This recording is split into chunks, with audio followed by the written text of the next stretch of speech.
Dr. Akhila here, and I welcome you all to the virtual CME on PCPNDT organized by Task Subcommittee of IMA KSP. Let's all seek the blessings of rain gods so that we don't get any technical glitches. And let's start off the program. I welcome Dr. Anita N. Rao ma'am, the chairman of Task Subcommittee, IMA KSP, for the welcome speech. Thank you, Dr. Akhila. At the outset, I would like to welcome all the dignitaries, first and foremost, for this first webinar of IMA KSB DAS Subcommittee. So the topics are standard operating guidelines for appropriate authority and how to make USG Bar Imaging Center PCPNDT Act compliant. So I would like to invite our first speaker, Dr. Hitesh Bhatt, who is an obstetrician and gynecologist, at the same time advocate and medical legal consultant. So welcome you, sir. And second thing, Dr. Indumati Patil, State Deputy PCPND. I would like to invite her for this webinar. Welcome you, ma'am. I would like to invite our chief guest, Dr. Vivek Dore, DD Medical and PCPNDT. He is recently been elected as KGMO President. I welcome you, sir. Thank you. Thank you, ma'am. And my next welcome goes to our Honorable President, IMA Karnataka State Branch, Dr. Shivkumar Lakul, who is a Program Chairperson, and Dr. Balkrishna Shetty, who is the President IRIA, Karnataka State Chapter, and Vice Chancellor, Sri Siddhartha Academy of Higher Education. Welcome you, sir. Thank you. Thank you. I would like to welcome our Honorary Secretary, IMA KSB, Dr. Karunakara BP, and Treasurer, Dr. Vijaya Sarathi, IMA KSB, both of them. Welcome you, both of you, sir. Thank you. And I would like to welcome our program coordinators and members of that subcommittee, Dr. D. Anita, and she is a Joint Secretary of IMA KSB. And I would like to invite our Dr. Raghavendra, a member of that subcommittee and Joint Secretary of IMA Bellary also. So welcome both of you. Thank you, ma'am. And I would like to welcome all the doctors who have joined our PCPNDT webinar, which is highly required at this juncture. So I would like to welcome all of you. Thank you. Thank you, Dr. Akhila. Thank you, ma'am. Now we have IMA prayer by Dr. Karunakar BP, sir, the Honorary Secretary of IMA KSB.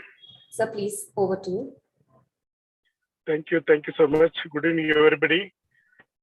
With the permission of our Honorable President, Dr. Lakul, sir, I would like to welcome you all with the prayer. I'm starting the prayer now. ಭಾರತೀಯ ವೈದ್ಯಕೀಯ ಸಂಘದ ಪ್ರಾರ್ಥನೆ.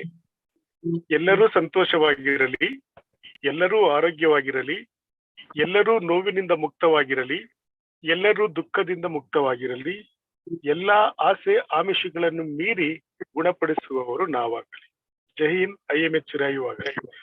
Thank you so much. And again, on behalf of IMA KSP, we can welcome all of you. It's over. Back to you, Dr. Anita and team. Thank you so much. Thank you, sir. Thank you for the prayers. Next, we have Dr. Shivkumar Lakul, sir, the President of IMA KSP. I would request him to address the event. Yeah. Can you hear me, madam? Yes, sir, we can hear you. Yeah. Good evening to all. Today, IMA KSP DAS Subcommittee conducting a virtual webinar on topic PCPNDT. Our Secretary PB Karunakaran, President-elect S. Srinivas, Treasurer Dr. Vijaya Sarathi, Chief Guest of this evening, DAS Committee, Chairman of the DAS Committee, Anita Rao, and all the esteemed members of DAS Committee and IMA. Today we have a Chief Guest, Dr. Vivek Dore, sir, District Deputy Director, PCPNDT, and also KGMO President. I hearty congratulations to who are electing as a President of KGMO. Chairperson of today, Dr. Balkrishna Shetty, Vice President IMA, IRIA, Karnataka State Chapter, Vice Chancellor of Sri Siddhartha Academy of Higher Education, and renowned speakers of today, Dr. Hitesh J. Bhatt. He will speak on standard operative guidelines for the appropriate authority, and also Dr. Indumati Madam, how to make USG Center PCPNDT Act compliant. So program coordinator, Dr. Anita N. Rao, Chairman of DAS Committee, Dr. Raghavendra, Member of DAS Committee and Joint Secretary of Bellary, and Dr. Anita Madam, Member of DAS Committee and also Joint Secretary of IMAKSB. Really, we are happy to have this unique program. I think this is the maximum attendance we had in this academic year. That is actually today we are having already 67. It may go more than. Today, as we all know, the problem of PCPNDT and also what is the concept of DAS committee. In DAS committee, Stop Female Feticide, Save and Nurture Girl Child. Program is meaningful program of Indian Medical Association. In this regard, we will join the hands with all the government and non-government organizations. In this context, government needs to change the trend of flowing only doctors and develop the programs to educate the masses. So with this regard, I request our Deputy Director to throw a light on this and all the aspects, what are the problems that we are facing. And I request, earnest request to our authority and also the Deputy Director to avoid the punishment of doctors under the PCPNDT law for a minor human errors, and we suggest to punish doctors only in cases of sex determination and feticide. So with these few words, I welcome you all and thank you one and all for giving me an opportunity to speak some few words. Over to Madam, Anita Madam. Thank you. Thank you. All the best. Thank you, sir. Thank you for the address. It's a pleasure that we have Dr. Srinivas sir, who is the President-elect IMA KSB, and we welcome you, sir. And sir, we would like request you to address a few words to the event. Dr. Srinivas sir. Yes. Can you hear me, madam? Yes, sir, we can hear you. Yeah. Very good evening to everyone here. I'm very proud that all our stalwarts are here. Our Vice Chancellor, Balakrishna Shetty is there, President, Karnakaran, Anita and madam. So everyone is here. I'm very happy to see everyone. And even Shivkumar Kumbar also is, he recent, yesterday only he's been appointed. Hello. Yes, madam. And definitely we have to see very good program today. Definitely I wish the program very much successful, and definitely I'm very happy to be with you all, madam. Thank you. Thank you, sir. Thank you for your words. Yeah. I request Dr. Anita N. Rao, ma'am, the chairman of DAS subcommittee, to introduce our chief guest, Dr. Vivek Dorai, sir, the Deputy Director, PCPNDT, Government of Karnataka. Over to you. Okay, thank you. Thank you, Dr. Akila. Good evening, doctors. I'm highly honored to introduce our chief guest, Dr. Vivek Dorai. It's a brief introduction of a great person. He is a Deputy Director, KPME and PCPNDT, and Art and Surrogacy, POCSO, and Medical Reimbursement. He is by profession orthopedician and serving in government sector since 1994. Recently, he has been elected as KGMOA President. I welcome you, sir.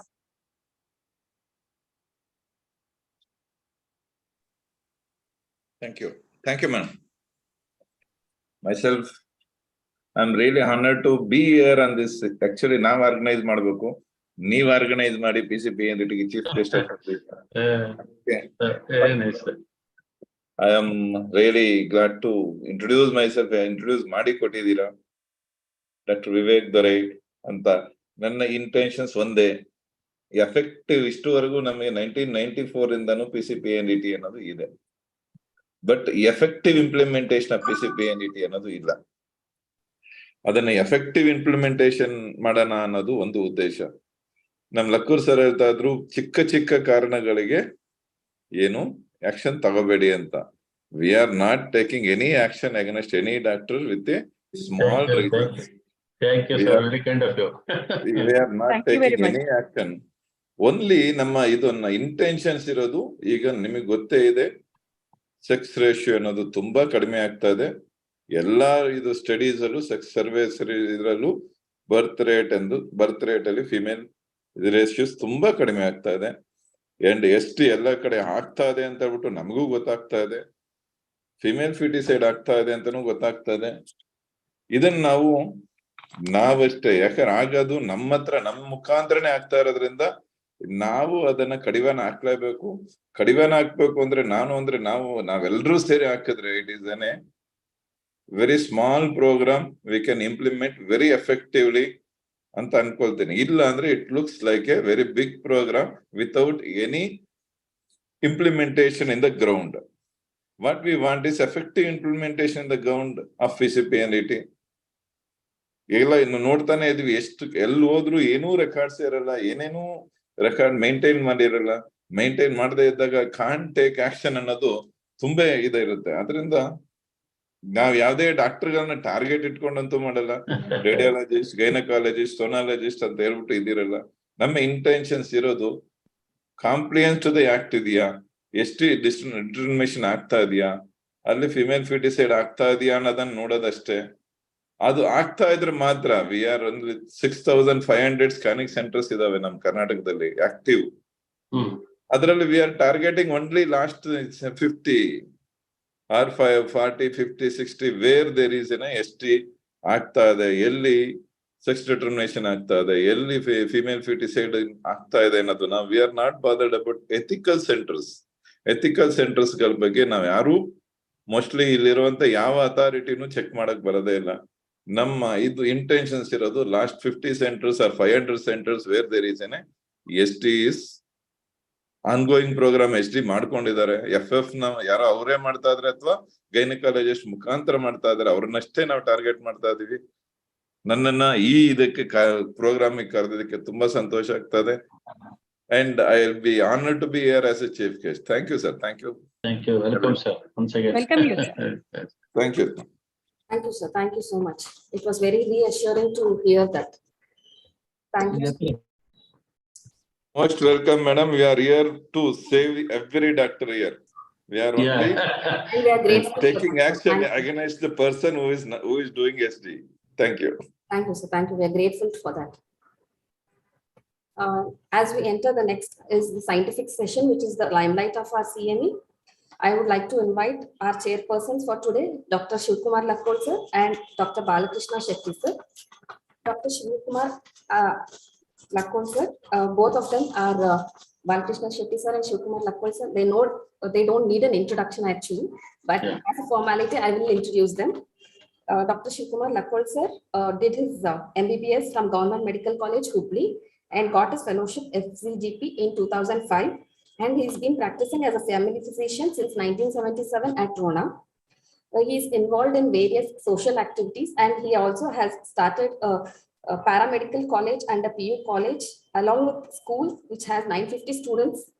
So there are various institutions to his name. Under his dynamic leadership, Rona IMA acquired land and it has reached to great heights. He has also served as various posts at IMA and its sub-branches like Karnataka Social Security Schemes and Central Schemes Working Committee. So during various tenures, he is also very active in the social field, and he has been the director of Ujita Basaveshwara Prasada Nilaya, and he has conducted multiple blood camps and medical camps of various specialities.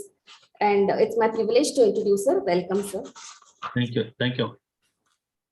Thank you for your kind words. Is Balakrishna Shetty, sir, and he is a very eminent radiologist. Since I am a radiologist, I know that, and he needs no introduction. He is a recipient of National Merit Scholarship, and he did his education in St. Aloysius College, Mangalore.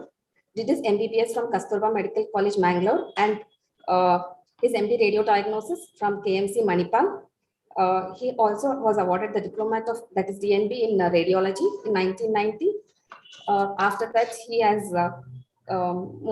he continued his further studies in the University of Texas Radiology, and then he was awarded the prestigious Pediatric Radiology Fellowship. He is also one of the few graduates having fellowship in body imaging from Baylor College of Medicine in 1995. He has worked at various international centers, including Canada and US. He is presently the Vice Chancellor of Shri Siddhartha Academy of Higher Education since January 2012. And he is the President of IRIA Karnataka State Chapter at present. He is also well known in international arena for development of MRPET technology, which is predominantly for detection and staging of cancer without radiation. And he is also involved in multiple educational and social activities, especially involving the school and college students. And I think it's a privilege for me that I am sharing the same stage with you, sir. Thank you. Thank you so much for being here.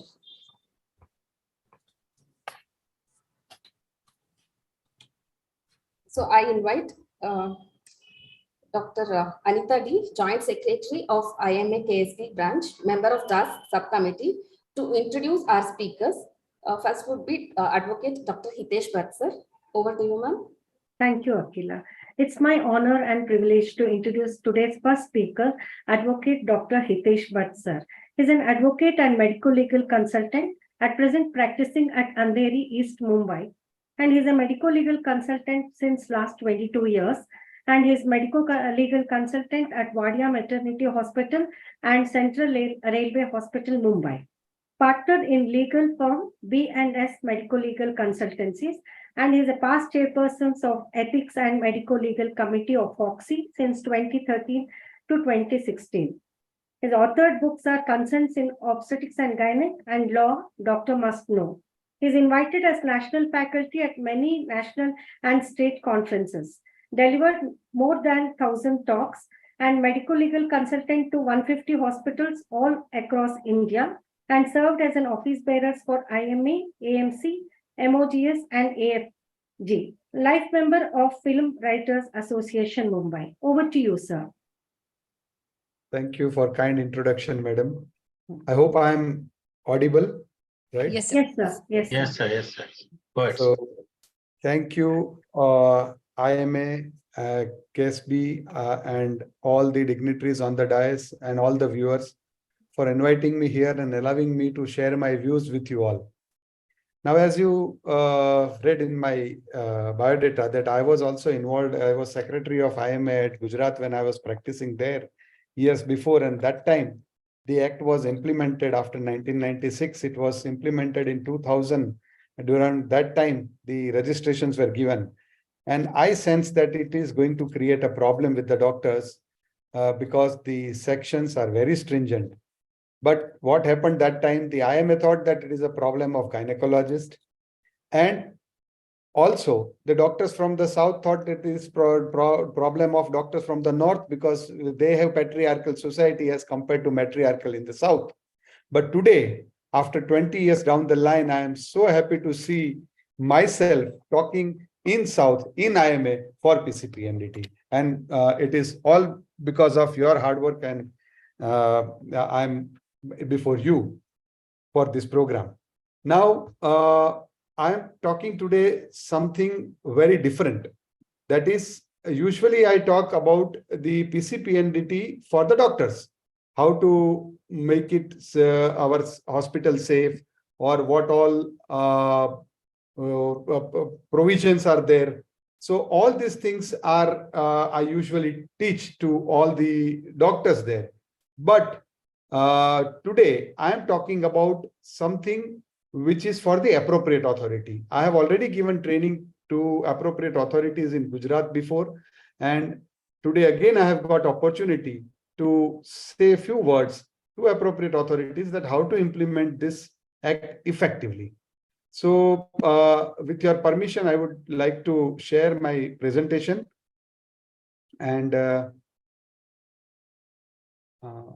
just Anita, ma'am. yes.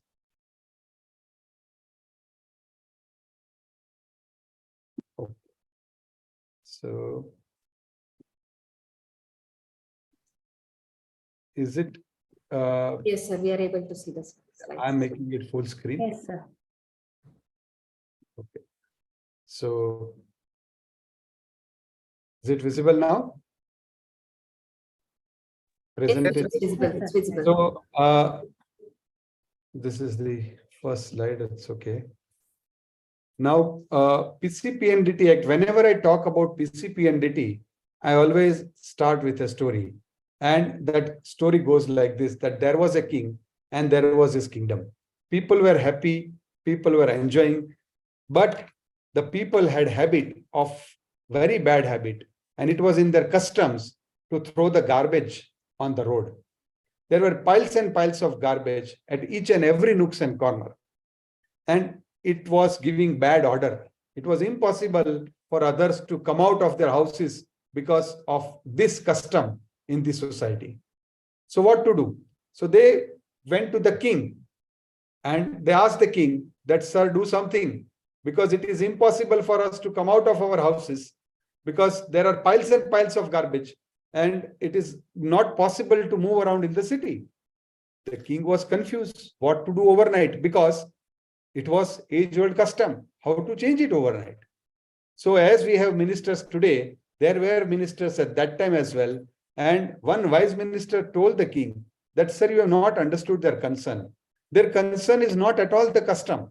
Their concern is the bad odor which is coming out of that custom of throwing the garbage on the road. So as we have people throwing garbage on the road, we have people selling perfume in the town. You ask all the perfume sellers to sprinkle the perfume over that piles of garbage, it will mask the bad effect. And they made the first law, Perfumes Contribution, Perfumes Neutral Technique Act, that is PCPNDT Act of that time. They made this law, but still the custom was there and it did not bring any much change. People, they also made forms, Form F, name of the perfume shop, who sprinkled it, where was it sprinkled, which was the fragrance, when was it sprinkled, all this information. But people continued throwing the garbage on the road. There were more and more piles, more and more piles, and it was impossible for any perfume seller to control it. Again, people went to the king and they complained that, sir, do something now. In spite of the law in place, the problem is not solved. The king was very angry this time. He said, ask them to put all the reports very properly, ask them to put reports online, and if somebody is not doing it, then put them behind the bar. So all the perfume walas, gradually, they started going behind the bar for not maintaining the documents. But still the problem could not be solved. So this is the stage we are at present in. We are not actually have addressed the basic issue or the basic culture anywhere in the act, except at one place. I will tell you in my talk where. But they made a change. They changed the custom. The perfume wala said that we will take that responsibility to change the society. We will be the first one to stop throwing the garbage on the road. They stopped throwing everything, and ultimately the city became clean as ever, and they all lived happily ever after. We have to reach to that stage, but we are still halfway. So PCPNDT Act, it's a burning issue for all the doctors. Now, any act, when you want to learn the act, the first thing you have to understand is the definition and its object. These two things we have to understand. Now, what is the definition of PCPNDT Act? The definition of PCPNDT Act, it says preconception prenatal diagnostic technique, and the most important definition, what is prenatal diagnostic technique? It includes two things, prenatal diagnostic procedure and prenatal diagnostic test. Both of them together known as prenatal diagnostic technique. So what is prenatal diagnostic procedure? They have further defined prenatal diagnostic procedure means ultrasonography, fetoscopy, or taking sample of amniotic fluid, embryo, blood, or any tissue or fluid of a pregnant woman or man before or after conception for sending it to a laboratory. What is test then? Prenatal diagnostic test means ultrasonography, analysis of the chorionic villi, blood, any tissue or fluid of man or pregnant woman into the laboratory. So what we are doing in the clinic is a procedure, and what happens in the laboratory is a test. Now we also have to understand that it includes only those states where sex selection is possible. Sex selection is also they have defined, but there is a probability that this embryo or this child will have a particular sex. There is a probability that this child will have a preference over that one, the other one. That type of test or procedures only are included in the preconception and prenatal diagnostic test. There has to be some probability of sex selection in that. So if you are taking blood of a pregnant woman for hemoglobin, it is not a prenatal diagnostic test, even though you are taking blood of a pregnant woman. So we have to understand what is prenatal diagnostic technique and what is prenatal diagnostic procedures and tests. Now, by this definition, it also includes NIPT, PGD, PGS into the definition of procedure. What happens in the clinic? If you are taking blood for NIPT, it is a prenatal diagnostic procedure. And if you are sending that sample to the laboratory, NIPT has to be reported by the genetic lab for their record. Similarly, PGD, PGS, when biopsy is done in the clinic, it is again a prenatal diagnostic procedure because there is a possibility of increasing or decreasing any particular sex. And whatever test report they are giving from the laboratory, they have to report it as genetic test. Now, ultrasonography is on both the place because ultrasonography is a part of procedure also. You use ultrasound to take the biopsy, chorion villus biopsy or amniocentesis or chordocentesis. And ultrasonography is a standalone test. You can directly declare the result by doing the ultrasonography, just like laboratory gives the result. So ultrasonography is appearing at both the place, prenatal diagnostic procedure or prenatal diagnostic test. Now, after understanding these basic important definitions, let us understand the other part and why it is a very serious act for anybody or for any hospital. It says that any medical geneticist, gynecologist, or any medical practitioner or any person who for the genetic counseling center, genetic laboratory, genetic clinic, and who is employed in such a place, clinic, laboratory, counseling center, and renders his professional services or technical services to such a center, whether on an honorary basis or otherwise, and most important line comes here, who contravenes any of the provisions of this act or rule made thereunder shall be punishable. That means if you do not follow any of the rule means it includes anything. Any of the rule, if you do not follow, the punishment is 3 years of imprisonment, and which may with 10,000 rupees fine on first offense, and on subsequent offense imprisonment, which may extend to 5 years, and with fine, which may extend to 50,000 rupees. So this any word makes it a worst law, because all these rules and regulations, if you do not follow, it is going to go against you. To challenge this any word, because this particular act is a criminal act. Whenever there is imprisonment, the act becomes a criminal act. It falls into the category of a criminal law. In criminal law, the definitions are always very specific. If your action doesn't match with that, you are out of the criminal problems. Here, they have used the vague word, any. So if you do not fill the form, because form is a part of rule, if you do sex determination, because that is also a part of act, if you do not follow anything, the punishment is fixed 3 years of imprisonment. For that, the FOXY, Federation of Obstetrician and Gynecologists of India, has challenged this any word in this particular section 23 into the Supreme Court by way of writ petition, but it was turned down, saying that nothing will be changed in the law. It will remain as it is. And now we are back to square one. It has not caused any further harm, but we have to now follow whatever is there in the law. Now, only option left with us is to follow all the rules and regulations mentioned therein. Now, also they have said the name of the registered medical practitioner shall be reported by the appropriate authority to State Medical Council concerned for taking necessary action, including suspension of the registration if charges are framed by the court. If the charges are framed, then only the name will be reported to the medical council. It doesn't mean that medical council will remove their name. Medical council is an independent body. When the name is referred to the medical council with the notes by the appropriate authority that the charges are framed against this person, then the medical council will take its own action its own decision and will decide what to do, whether to suspend registration, whether to cancel registration, or not to do anything. And that is till the case is disposed of. But once the conviction is happened, there will be a request by the appropriate authority for removal of his name from the register of the medical council for a period of 5 years for first offense and permanent for subsequent offense. Now, this is very serious.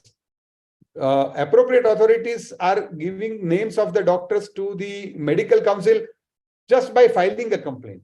They have to wait till the charges are framed by the court. See, these are two different issues. Charges are framed and the complaint is filed has some period in between. So during that time, it is not mandatory for appropriate authority to forward the name. Once the charges are framed by the court, then only the name should be forwarded to the medical council. Now, this where it hurts us. What happened in one case, the doctor had not filled the form. It was a case in Gujarat. Doctor did not fill the form. 3 doctors were there. The charges were framed against them. The name were given to the medical council also. The case was before the court. And the court said that these mistakes are very trivial. And the punishment is from 0 to 3 days. So on the day of when the charges were framed and the doctors were called in the court, they take a plea. They ask the doctors that, are you guilty? If you say yes, then they will directly pronounce the punishment. If you say no, then the trial will start. The doctors asked me what to do. I said, we will take the trial. But doctor wanted to come out of this case very soon. So they said in the court that we are guilty. We plead guilty. And the judge assured them that if you will plead guilty, I will give you punishment of only 1 day of imprisonment. It is 0 to 3 years. So I will give you imprisonment for 1 day, and that too in the court. Till the court rises, you will sit here in the court, and that will be considered as custody, judicial custody. You will be sitting before me. Don't contest this. In good faith, judge also did it. In good faith, the advocate also advised, and in good faith, this doctor also accepted it.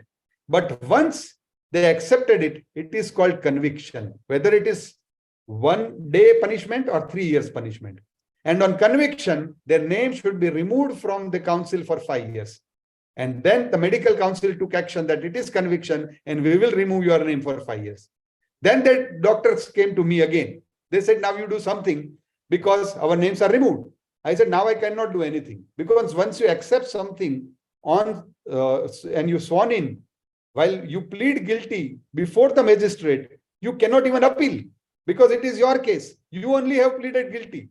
Now you cannot go for appeal also. You cannot take any trial. The only option is to go for a vacation for 5 years. So this is the seriousness. So you have to be very careful for each and every stage, because every lawyer, every judge, and everybody doesn't know all the sections of this act. That is the message.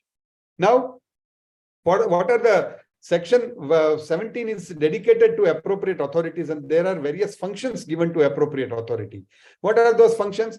To grant, suspend, and cancel registration, to enforce the standard, to investigate the complaint, to seek and consider the advice of the advisory committee, to take appropriate legal action against the use of any sex selection technique by any person or at any place, suo moto, or brought to its notice, and also to initiate independent investigation in such matter, to create public awareness. Now, this part is also lacking. The public awareness has to be created by government authorities as well. To supervise the implementation of the provisions of this act, recommendation to the board and state board, what can be done, and to take action on recommendation of the advisory committee. These are the functions given to appropriate authority. Now, there are various types of registration. Once we talked about registration, now that also we have to understand. What are the various registration? First is genetic counseling center. Genetic counseling center must have some charts, some models. There has to be a gynecologist or geneticist who is having 6 months training in a genetic counseling. And under that category, the fees is 25,000. Second category is genetic clinic. Genetic clinic includes sonography. So if it is a hospital and there is a possibility, future possibility of doing procedures there, you have to register as genetic clinic. And genetic clinic includes ultrasound. It includes examination equipment and also other equipment for invasive procedures. And the fees is 25,000. Third is genetic laboratory. That is for the laboratory equipment and where the genetic test is done. Like if the sample is sent, what is done in the laboratory, those things should be there. And the fees is 25,000. Then ultrasound clinic. This is for standalone ultrasound clinic where radiologists are doing only ultrasonography. There is no clinic attached. There is no possibility of any procedure done, because whenever the procedure is done, you require to have certain basic facilities for resuscitation of a patient. There has to be one cot, there has to be one oxygen cylinder, there has to be some emergency medicines, there has to be something to revive the patient if there is some emergency. So ultrasound clinic is standalone sonography clinic where usually the radiologists are doing sonography. Again, the fees is 25,000. Now, many a times I've seen people are registering in genetic clinic and ultrasound clinic to both the categories. That is not required and it is uncalled for. And the last is imaging center, CT, USG, MRI, all this where the radiologists are doing this imaging center, only imaging, not only, and also not many pregnant patients, but for other indications, that is imaging center, and the fees is 25,000. Now, if you take any combination, the fees is 35,000 and every renewal will be half of that. So every time you are losing either 10,000 more or 5,000 more.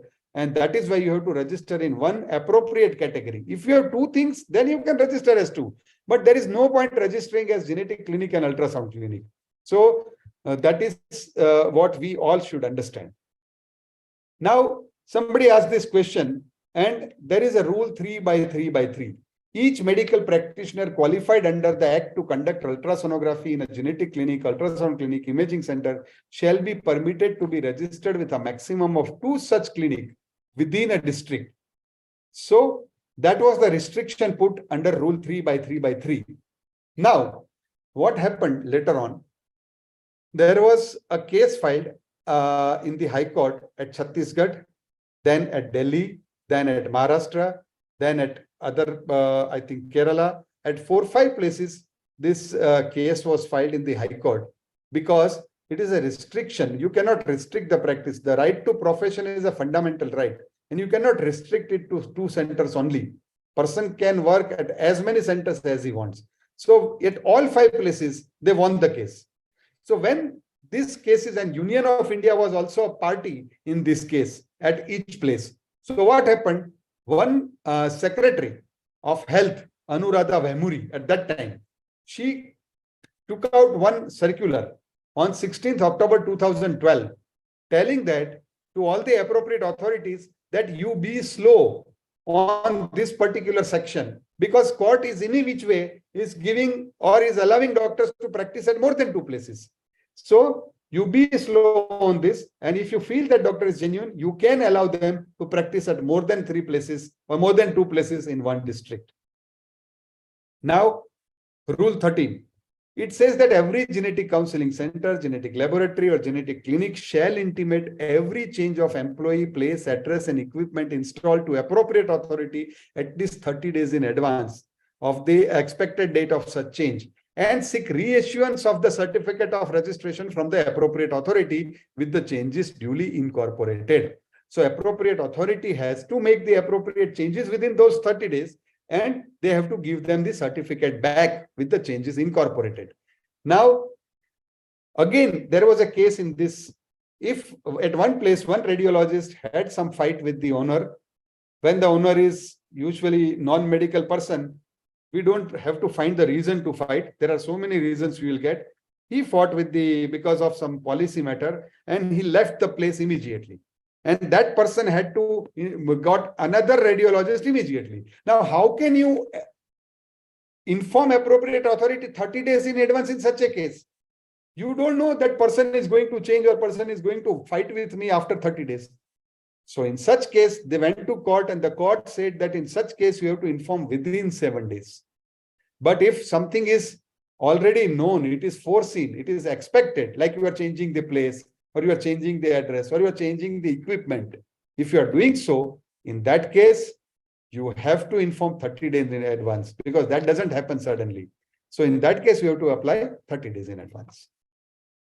Now, portability of the machine. That also is a big problem and big confusion. Portability, it says that the portable machine being used within the premises, it is registered for providing services to the indoor patients. So if the hospital, suppose Ambani Hospital in Mumbai is having 22 floors and the hospital is registered at genetic clinic, they can take their sonography machine from ground floor to the top floor. Whatever plan they have given at the time of registration, that plan has to be considered.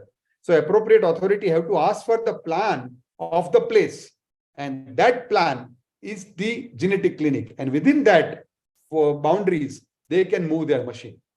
Now many appropriate authorities, they are asking, and especially in Delhi, they are asking them to fix the machine. They want them to show the place of the machine in that plan, and they ask them to fix the machine with screw. They say machine should not be portable. Portable doesn't mean you can't move it in your premises. And as such, portability is not defined anywhere. What is portability? Portability means anything which you can carry. For me, portability is up to 10 kg. For somebody who is more strong, portability can be up to 100 kg.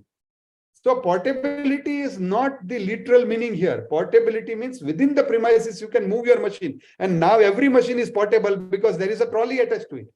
So there is no need to fix it with the corner. It is not the corner which is registered under PCPNDT. It is the entire place which is registered as genetic clinic. It is, the word is clinic. It is not genetic corner. So that people don't understand, and many a times they are causing trouble to the doctors. Also, in the old law, in 1996 when it came, there were requirements of having toilet attached to the sonography room. Now, there is no such requirement. Those schedules were dropped in 2002. We are just 20 years late in understanding this. Many appropriate authority even today asking for a toilet attached to a sonography room.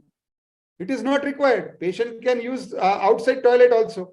Toilet is not for patient. And if you are worried about the doctors, because if they will come to know that the team is roaming around in the city, he may require toilet more frequently sitting in the sonography room. But that he will manage.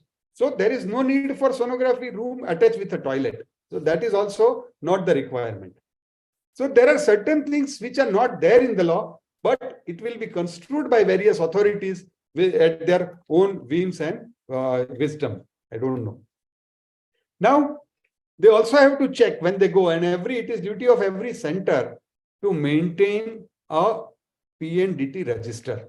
Now, many places, like I'm sitting here in Hyderabad, and they have given a register of their own choice. The appropriate authorities have given register with all 19 columns of Form F. That is not required. What the law says, Rule 9/1, every genetic counseling center, genetic laboratory, genetic clinic shall maintain a register showing in serial order. So that means it is first column, names, second column, address of the woman, third column, given genetic counseling, name of their husband, fourth column, and date on which they first reported for such counseling procedure or test. So date is the fifth column. 5-column register you require. These are the 5 columns. And 6th column, we say that you put a remark. Now, this 5-column register is required. But many appropriate authorities are insisting on different kinds of register which they have designed on their own. Now, last part here is the date on which they first reported for such counseling. What does that mean? If patient has come today with the refer sheet, or I have created a refer sheet that sonography is required, and she says that, okay, doctor, do it. That means she has reported to me for this procedure today, and I am doing it today. So today's date will come. But appropriate authorities at many places are telling that you write the date when she first came to you. Now, I am a gynecologist. She might have come first to me when she was born. Her mother delivered, and I have seen her first time at that time. I don't have to write the date, which is 22 years old. But they don't understand this. If yes, in case of amnio infusion amniocentesis or scorionvillus biopsy, if you say that today invasive test is required, you counsel her for that. And she says, okay, I will come after 1 week after asking my husband. Then you have to write today's date, because counseling is done today, procedure was done after 7 days. So that is how you have to maintain this. That is what this section says, but we don't understand.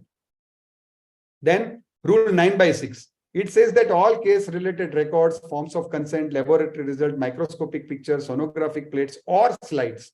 See here, word "or" is used. Or means if anything is there, that you have to use. Now, many appropriate authorities, I had a case in Mumbai. They said, why pictures are not there? That doctor was having old Toshiba machine, which was not having any connection for the printer. The printing was not also installed. There was no printer. There was no facility for printing. And they said, plates are not there. I will seal your machine. Now, they've said or. That means whatever you have out of this, that you have to attach. And you have to preserve it for 2 years. Rule 9/8 says that a complete report in respect of each month, by the 5th day of the following month, we have to send to the concerned appropriate authority. So center will have to send all these reports to the appropriate authority by the 5th of the following month. And if you do not do it, you are not following Rule 9/8, 3 years of imprisonment. That we have to keep in mind constantly. So when the inspection comes, we have to have 4 things. First is refer sheet. Second is Form F duly filled. The third thing is sonography report, which you have taken out for the patient. And fourth, the sonographic plates if you are giving it to the patient. So if you are giving the plates to the patient, you must have preserved plates also. These 4 things should be stapled together, and you have to keep serial number of each form. Form number 1, first will be the prescription, second will be form, third will be report, fourth will be pictures. Staple it, put number 1 and enter in your register as serial number 1.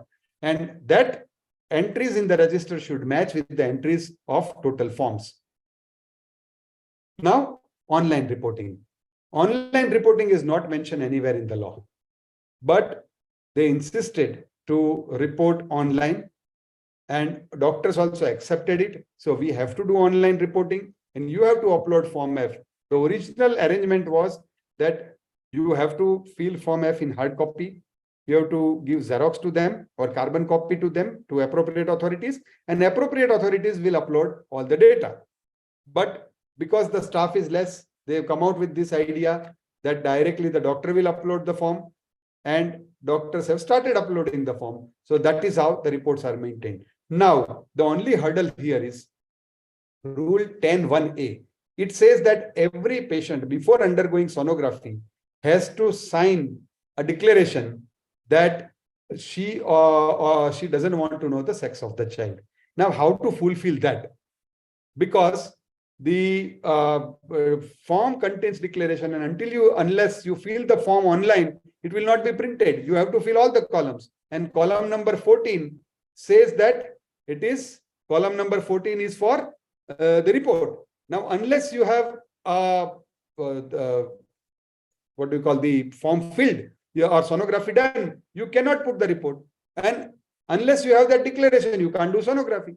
So many municipalities have given separate declaration. Even online software has separate declaration printed. So you take the declaration first, take signature, do sonography, then you fill the Form F online, take the printout, staple both these together along with the refer sheet, reports, and pictures, and keep it as a record. So you don't have to keep the hard copy. So that way also you can do it.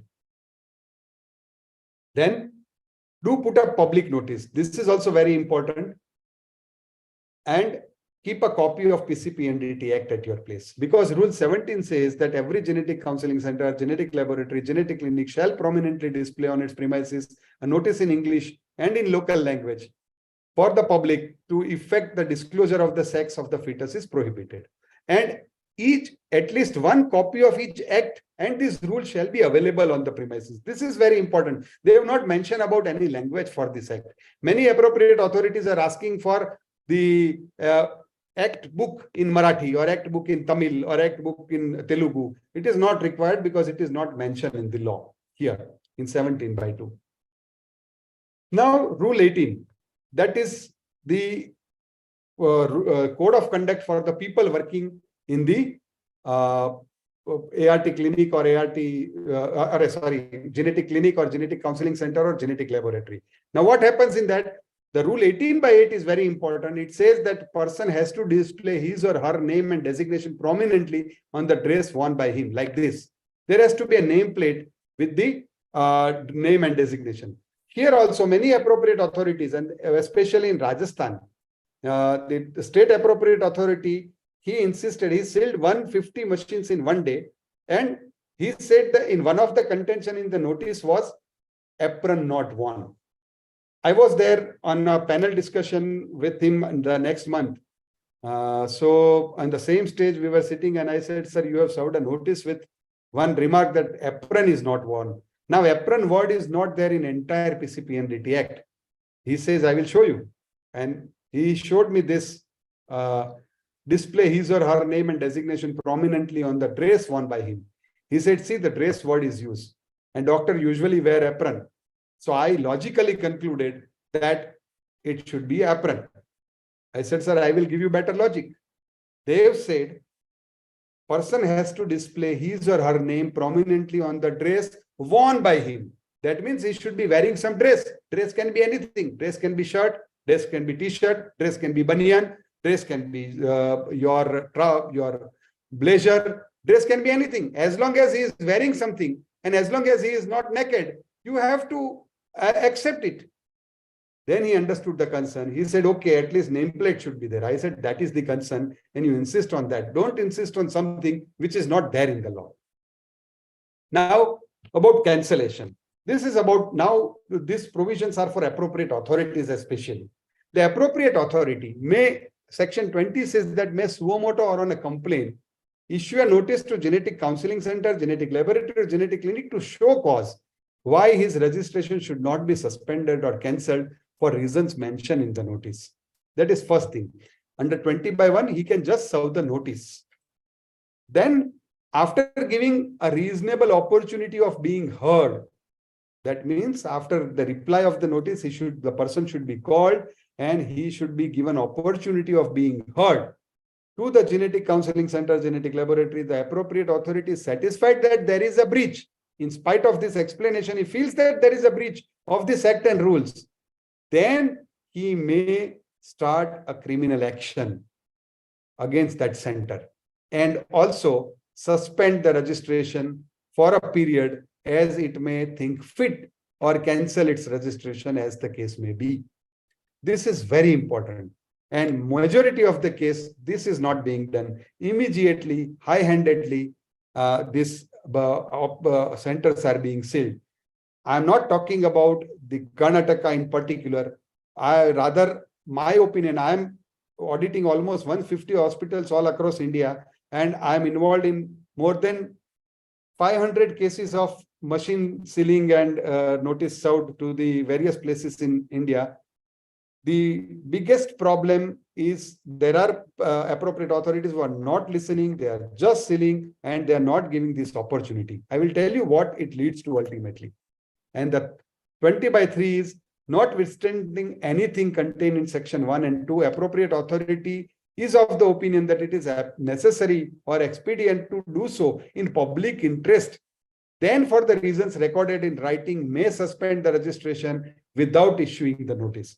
There has to be a public interest in that.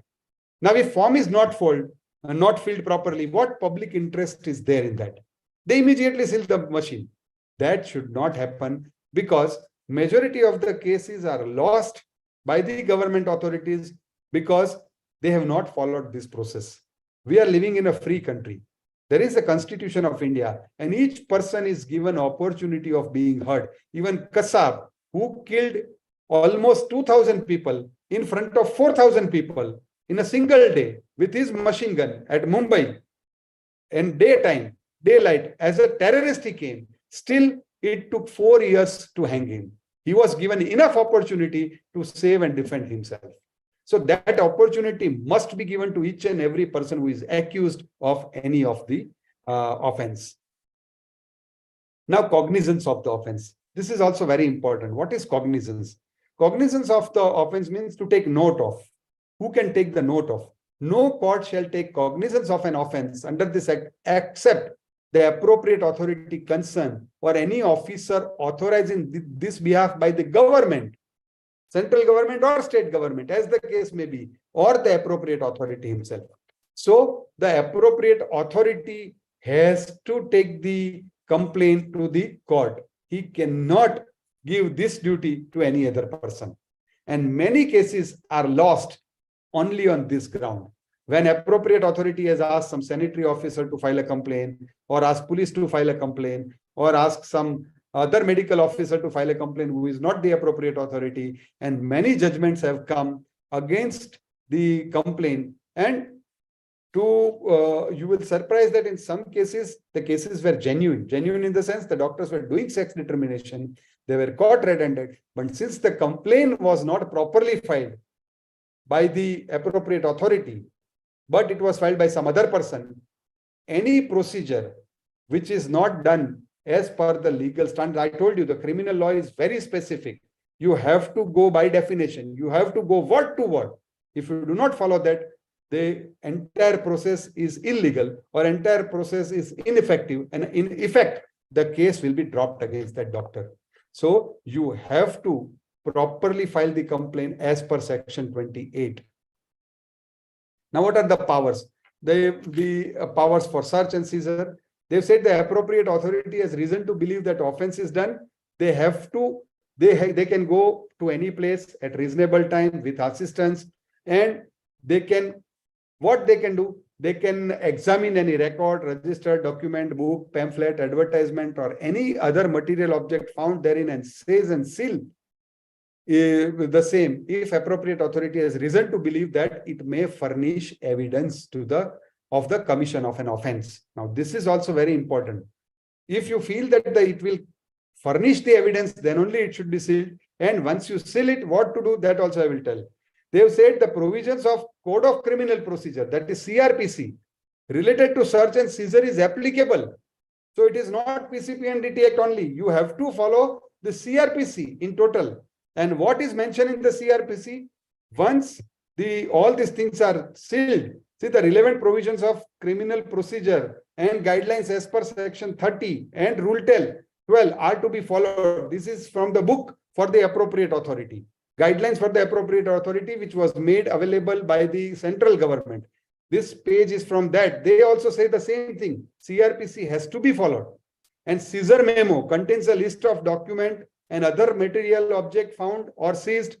It should be prepared in duplicate, and one copy is to be given to the person with the signature of the witnesses.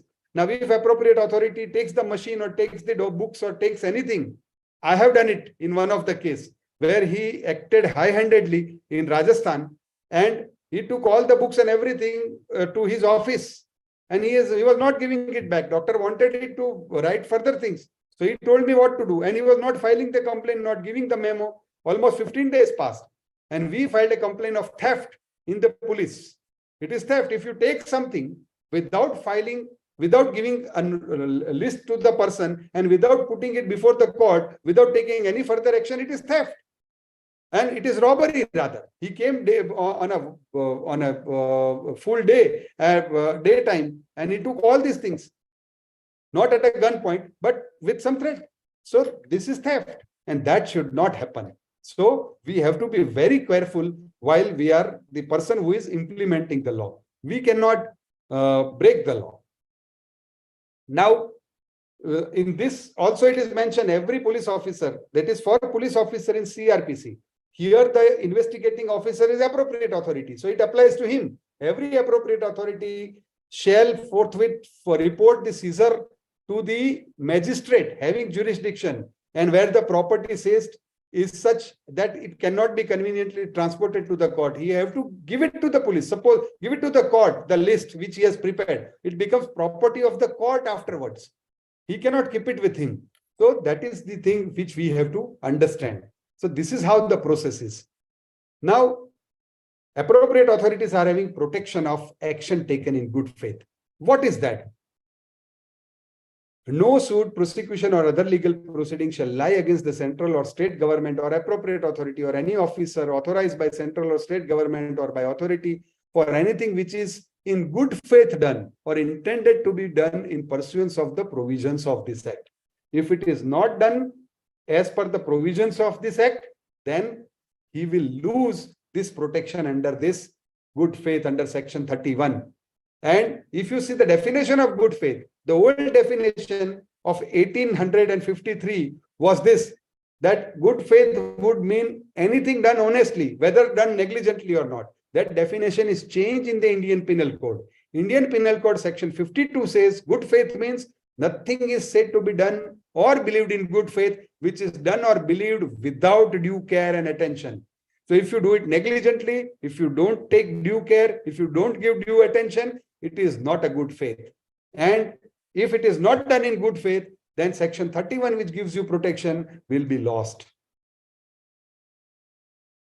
So friends, the power corrupts, and absolute power corrupts absolutely, as told by John Delberg Acton. He has said this, right? Absolute power corrupts, and absolute power corrupts absolutely.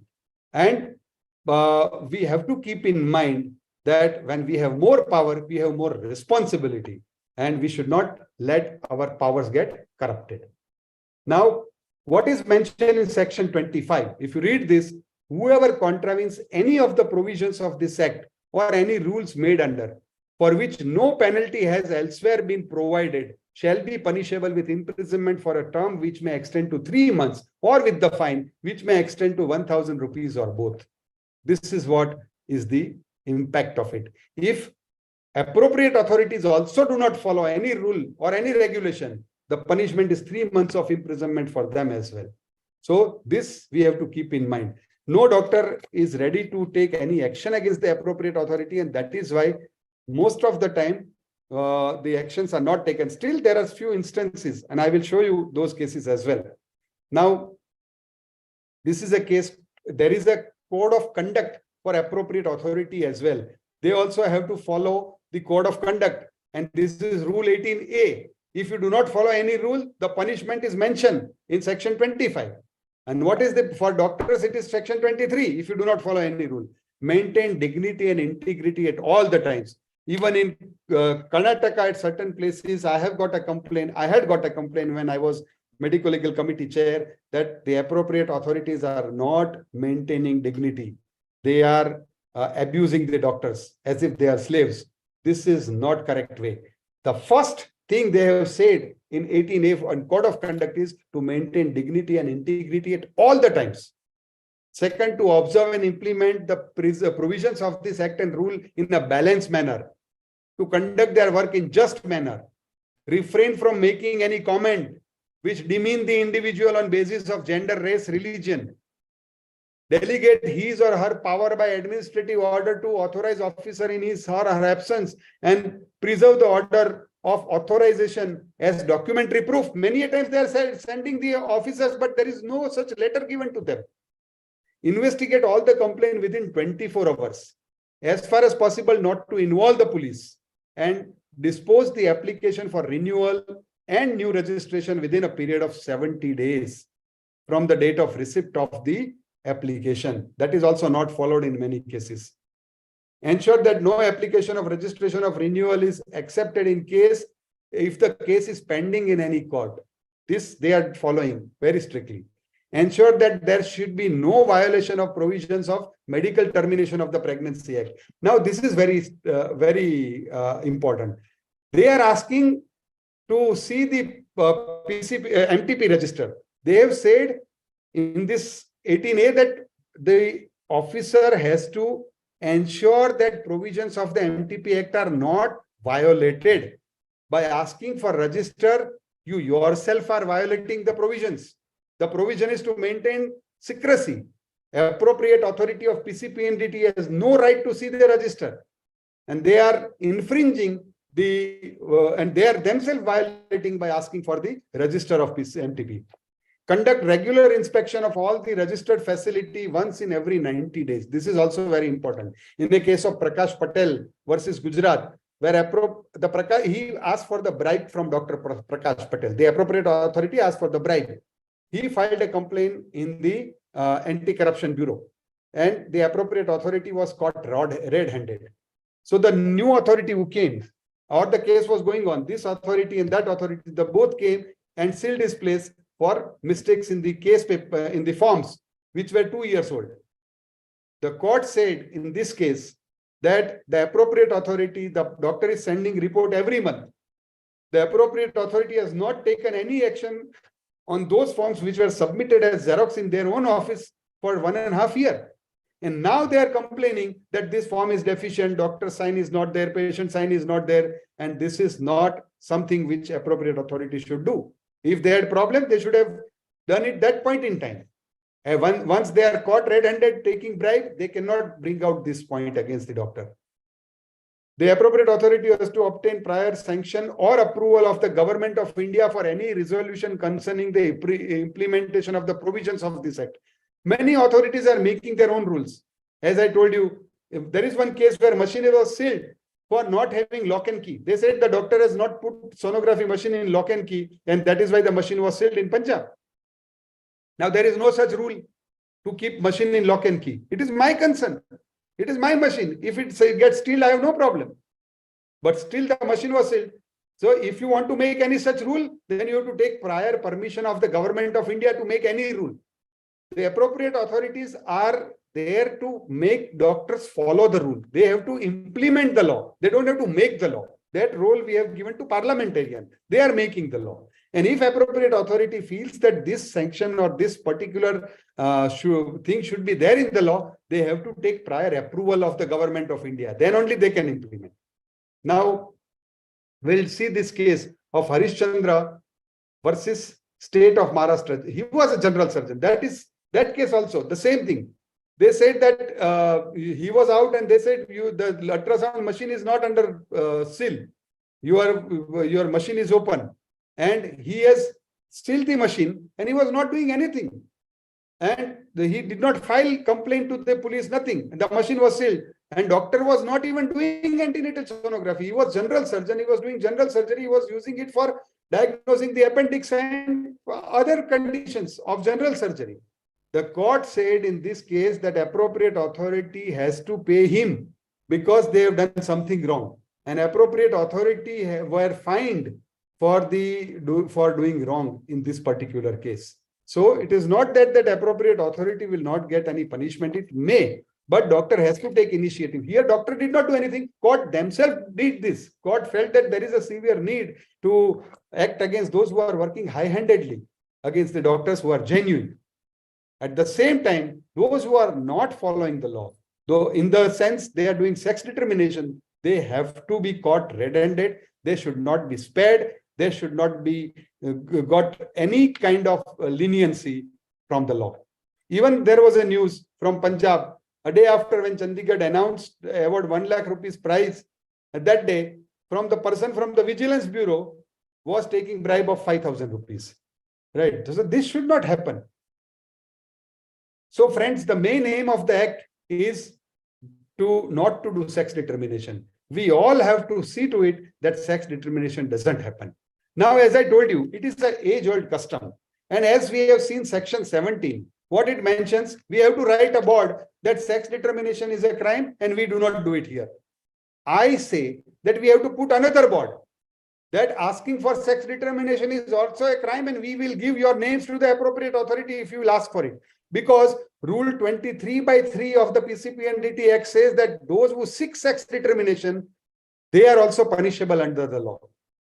And if somebody asks you for sex of the child, practically they are seeking sex determination. And you have to give those names to appropriate authority. I had given 65 names of the patients who were asking me for sex determination to my appropriate authority in Gujarat. Not only to them, but I had written at 17 different places to the Prime Minister of India, President of India, Chief Justice of India, Chief Justice of Gujarat High Court, the newspaper, editor of 5 newspapers. I am a president of Gujarat. I am a president of India, Foxy president, my local president, so many places, appropriate authority of Gujarat, appropriate authority of my place, all places. I used to write a letter, register ready, that this patient has asked for sex determination. Nothing happened to them till date.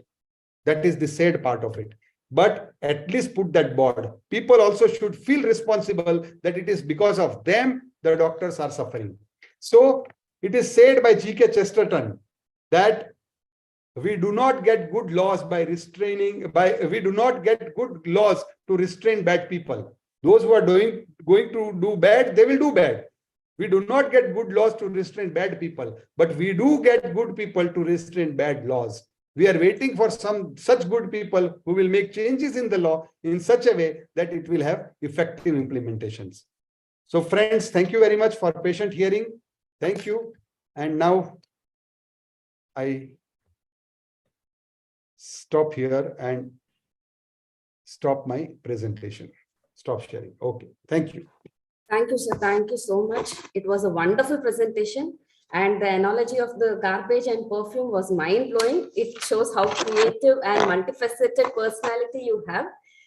Thank you so much. And we feel more safe. And I think we know medico-legally what are the things we need to expect from both authorities and the people who are practicing.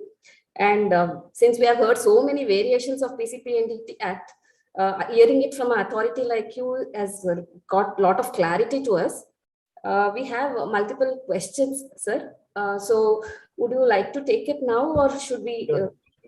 I'm there to answer all the questions. You just put the question and I will answer. No problem. Okay, sir. So the first question is, which is the most common, can we allow pregnant woman's husband or relatives inside the scanning room? And can we show the fetus by either displaying it on the TV or monitor? Did I tell you anywhere in this presentation that it is restricted by this section? If it was so important, I would have put it, right? Yes. So nowhere in the law it is mentioned. And if appropriate authority wants to bring this particular section, then he has to take the approval of the central government. If central government comes out with the gazette, this will be implemented. Otherwise, medico-legally, it is right of a father to see his child. And it is a service which every doctor should give to their patient. If you do not show anomaly, if you do not show what is wrong with them or what is good in the fetus or why you are telling this, you are facing medical legal case in future. Okay, sir. That is new news. Thank you, sir. And about so the display boards, you told that we need to display a board saying that it is an offense. Is there any specific place or specific Yes. measurements which we have to use? There is no measurement, and it is mentioned that it is should be at a conspicuous place or a prominent place. Prominent is usually the reception. So at the reception, you must have one board. Okay, sir. So it's not like many people are saying that we have to put it at the foot end of the patient. So that's the reason I asked. At prominent place. Now, what do you call it a prominent place? Prominent means it is easily visible. Easily. People are, even authorities are asking you to put it inside the sonography room. Now, inside the sonography room is the most secret room. Nobody has access to it except the patient. Yes, sir. Prominent is where everybody can see. That is prominent. Sir, there is a question saying that if they are in a border places between two states, is there a provision to practice in both the states? And if so, how many centers? As such, I told you within the district also there is a now stay by the court, and there is letter of Anuradha Vemuri. And if the appropriate authority doesn't allow, you can go to court for writ petition and you will win that case because the 5 court has already given the order in the favor of doctor. Okay. Sir, is it necessary to maintain the bill? You have not mentioned it, but the authorities are asking for the bill to be maintained along with the Form F. No, nowhere in the law it is mentioned to maintain the bill. Bill is a concern of income tax department. Authorities have no right to see the bill also otherwise also. Yes, they can check, but they have no right to say anything about that. Okay, sir. Thank you, sir.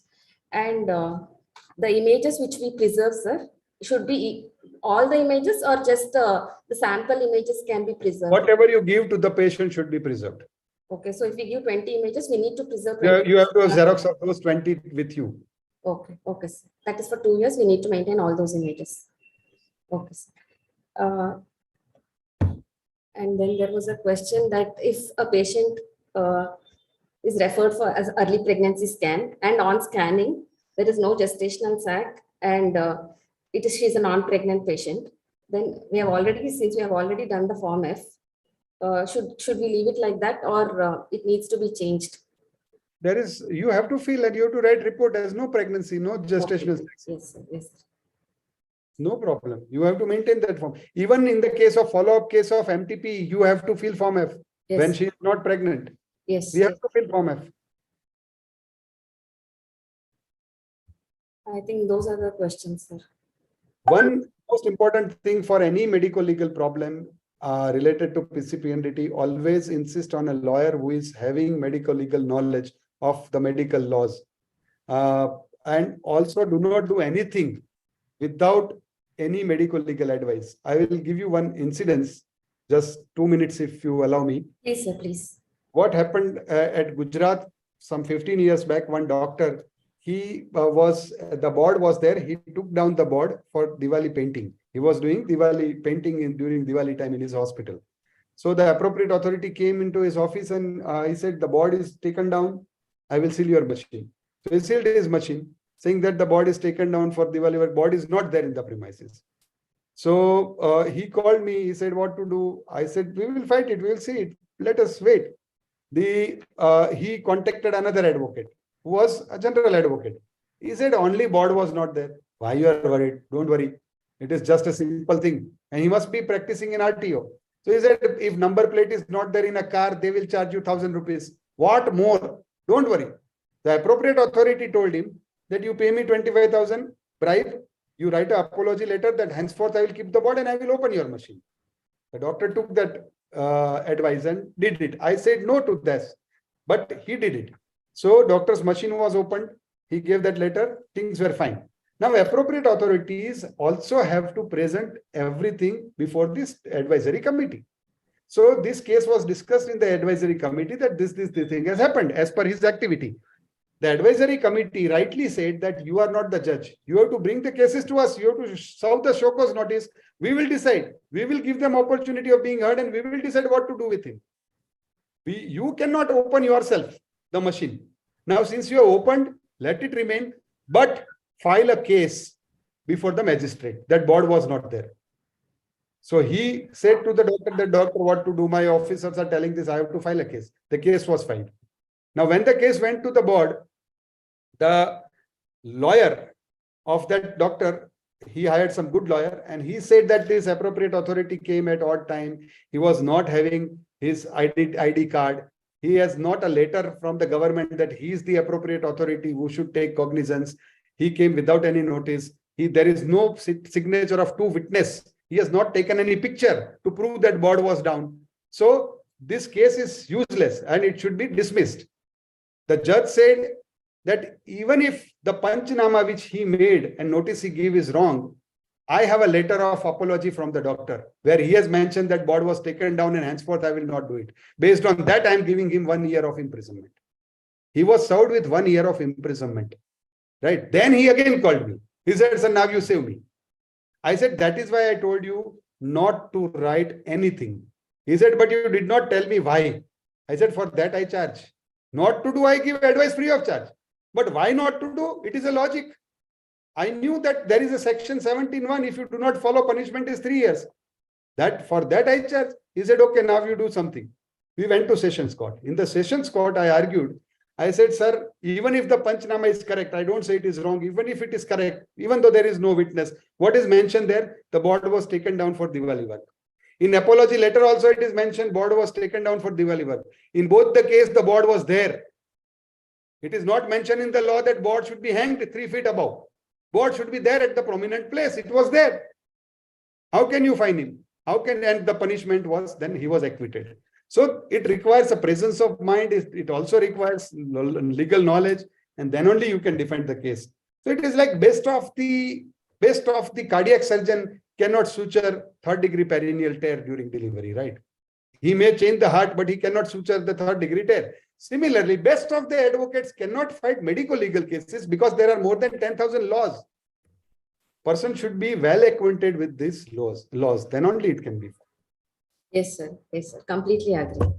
Sir, with all your experience after seeing so many cases and being in the committee and all that, what do you think the changes which are required in the PCPNDT Act and how different organizations or associations can achieve this or contribute to this?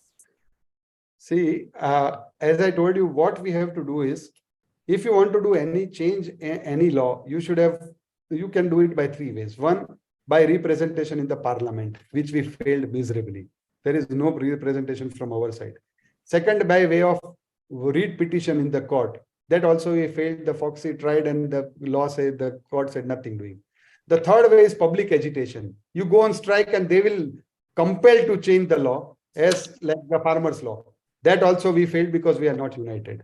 Now, the only way is you use the law, the provisions of the law, which are there, which can benefit you. Suppose some appropriate authority or the patients who are asking for sex determination, start giving their name. If public will be harassed, automatically the law will change. So you start giving the names. Seeking sex determination is also a crime. I made one association. People used to give me the name, and those 65 names were not my patients. 65 names were coming to me, and from our association, we used to write to the authorities that this patient is asking for us to do something. Because if anybody is going to change the sex ratio, that is the bad order coming out of the old custom. If anybody is going to change that ratio, it is the patient. We have already completed our families. We are not going to change the ratio. Who will change the ratio? Patient. So catch them. Those who are asking for sex determination is going to abort. So catch them, monitor them, whatever you want to put them behind the bar, let them take birth inside the jail, just like Krishna. We don't mind, but do something with them, not to us. So that is what we have to do. We have to make that thing. Also, we have to do public awareness program, and we also have to file cases against appropriate authorities if they are working high-handedly, they are making their own laws, and they are, I can give that example also. Recently, what I did.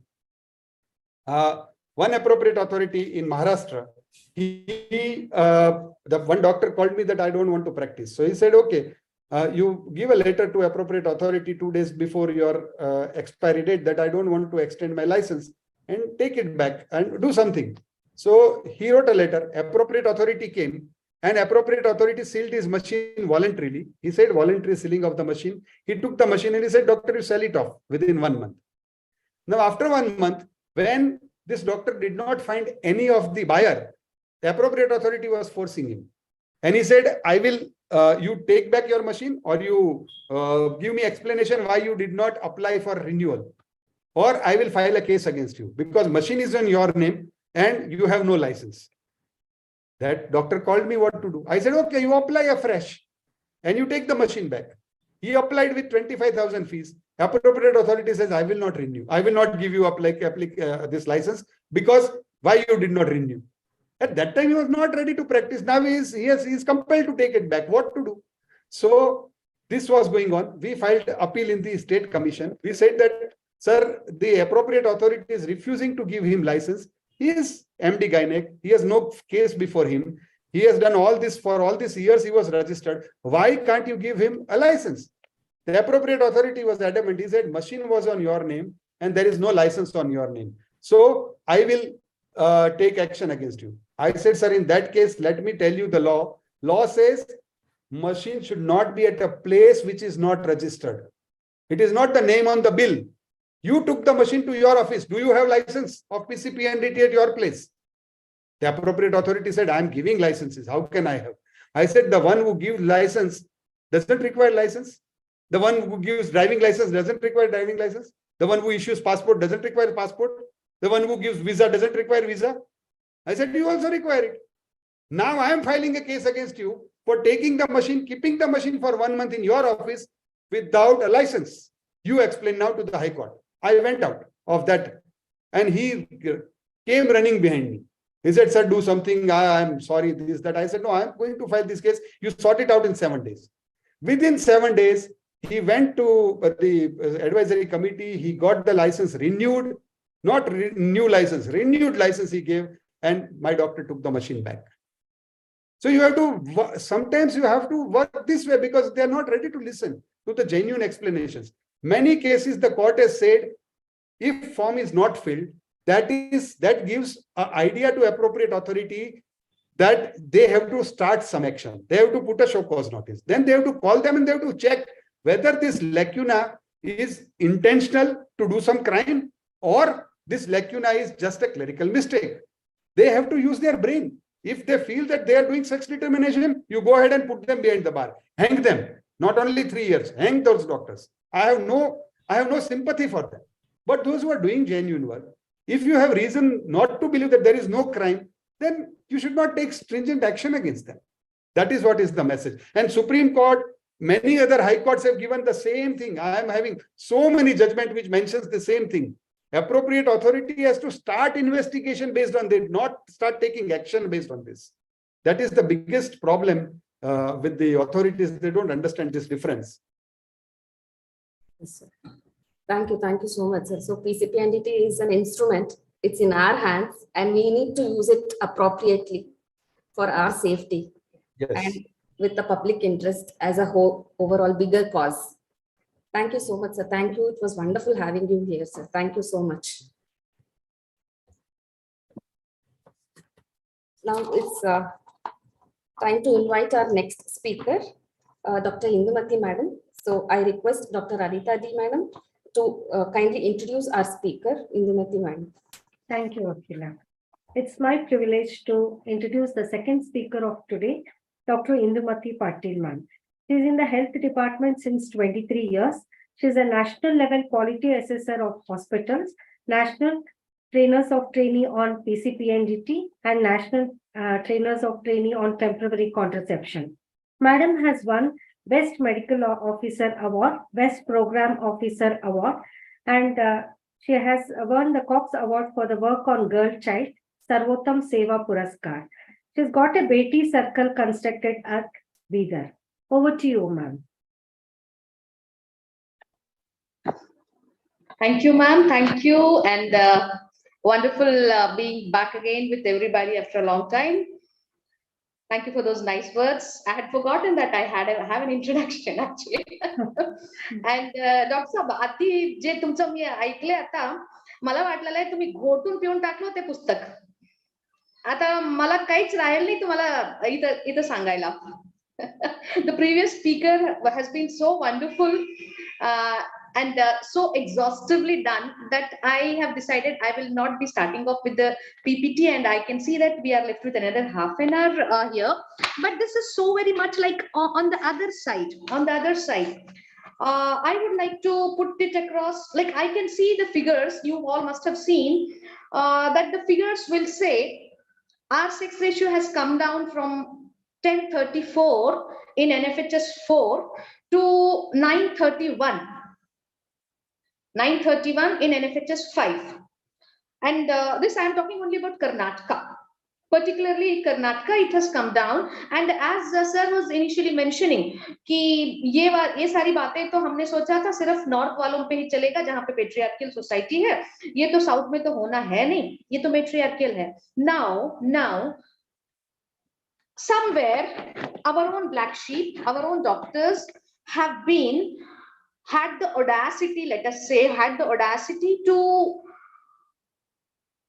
detect, allow MTPs, and then bring the figures down from 1034 to 931. मानते हैं कि ये जिम्मेदारी sex ratio maintain करने की जनता की भी है. हमने तो अपनी फैमिली भी खत्म करी, सब कुछ हो गया, लेकिन अगले जनरेशन की जिम्मेदारी भी हमारे ही ऊपर है. We have to leave a safe world in their hands, just like what our ancestors have given us a safe world. It is our duty to do it down the line. So ये कहाँ जा रहे हैं? Around 2,000 girls per day. We are losing 5 to 7 lakhs per year. We are losing girls, and 2,000 girls per day. कहाँ जा रहे हैं? So nature has suddenly decided only in India it wants to bring down the ratio. Nowhere in the world it wants to bring down. कहीं न कहीं जा रहे हैं और कहीं न कहीं हम ही लोग detect कर रहे हैं. Unfortunately, it's only we guys. It's only we guys who are. It was like in one of the PCPNDT meetings with the deputy commissioner when I used to be a program officer. One of my colleagues, one of my beautiful, in fact, wonderful friend of mine, suggesting कि ये लोगों को क्यों नहीं jail में डालते हैं. True, as just discussed. And unfortunately, we are yet to come across a doctor who gives the name of the person who's asking for it. And very well taken कि हम लोगों को ये, because since my topic tells that compliance of the how to make it PCPNDT compliant, and exhaustively sir has already covered the whole thing, which is going to be a repetition of it if I will take it. Now, to put in one single term, how to make it compliant is like जैसे कोई बोलेगा how to do a puja. Just have good faith in your God and do it the way you want to. Until and unless you are not doing something wrong, you don't have to be really worried. And if really the appropriate authority has been nasty, there are ways to deal with that. The high-handedness, there are ways to deal with that. Now, except for about 40% of the, I can see the figures, 40% of the districts in Karnataka, which have shown a very good rise in the sex ratio, it's mostly down. It's mostly down. And that is why we have almost come down by 100 girls. 1034 se we have come down to 91 within a span of about 5 years. Now, where are these girls going? If we were not doing wrong, there was no need to worry about PCPNDT. In the first place, there was no need to get a PCPNDT at all. PCPNDT आया ही इसलिए है, PCPNDT आया ही इसलिए है क्योंकि there is a problem. There is a problem that we are in a sorry figure across the world where our girls are missing, and we are having horrendous scenarios where पूरे गांव भर में लड़कियों की शादियां करने के लिए, लड़कों को करने के लिए लड़कियां है ही नहीं. So this is what is going on. So to make a compliance of the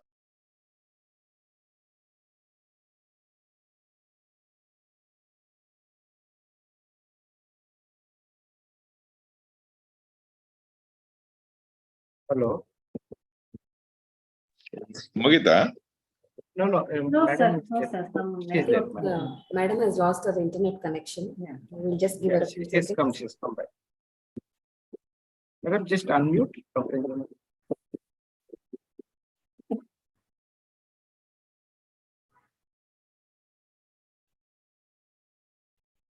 Yes. Things have gone online now, and that helps us a lot in the sense that we don't have to keep on reporting every time by the mode of hard copies itself, जो जाके वहाँ पे पढ़नी है and have to be audited by the department per se.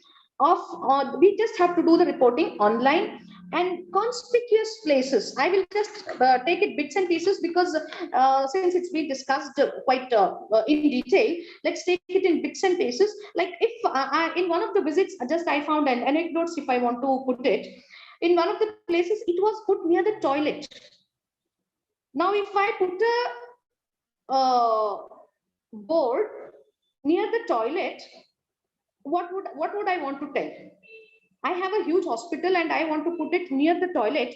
Now that is something not permitted. So kindly ensure that it is in a very, very conspicuous place. And in one of the institutions that we visited, we have a Shiva and a Parvati photo in the scanning room, inside the room, though the law nowhere mentions that we should not put a Bhagwan ka photo or mere mummy papa ka photo or whatever it is. There is no way it is mentioned. But unfortunately, in this particular doctor's scanning room, there was a Shiva and a Parvati's photo where if the fetus is a male child, he would just Shiva ko pranam karenge, and if the baby is a female, to Parvati ko pranam karenge. And there was another incident where they have this blue and red pen signatures. If the doctor is observing that it is a तुम्हारा male fetus है, तो if it is a male fetus, then he will sign with glowing, and if it is a female fetus, he will sign with red.